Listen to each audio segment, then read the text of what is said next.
this example, we're going to use the MobiLase to mark an arc of text on a circular part. The first step is to draw a circle the size of the part so that we know what we're putting the text in. Under Add More, select Ellipse, and then hit Properties, and on ours is about 28 millimeters. And then bring that to the center with the center button. The next step is to add the text. Select Composite Text, and then Edit, and then using the keypad, type in the text. Then hit the keyboard button to get rid of the keyboard and hit Accept. And hit Accept again. Now we don't have TrueType fonts, so we'll go to Property and we'll select General tab, and where it says EN/NUM font, then select TrueType and we'll select Ariel font. You can add any font you want from downloaded from the internet.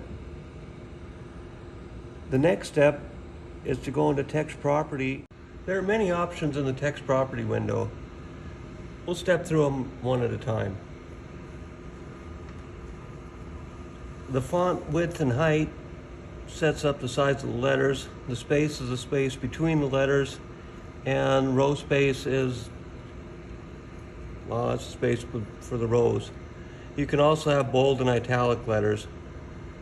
A key thing on here that we're looking at is the Arc Text button.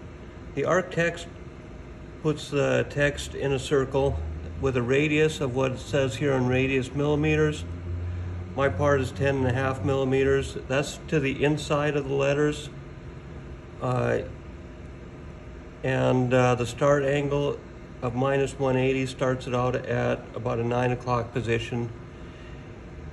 And if we change this button here under layout mode to angle, we can say how many degrees of arc that the letters take up.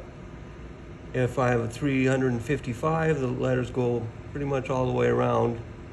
If I said 180, the letters will only go on the top half of the circle.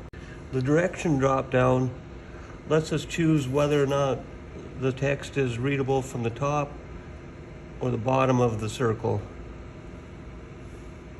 On our case, I want to have space instead of angle, and I want outward for the direction, and that gives me this mark. If I hit Select Mark, then it won't mark the outside circle. Let's preview this and mark it.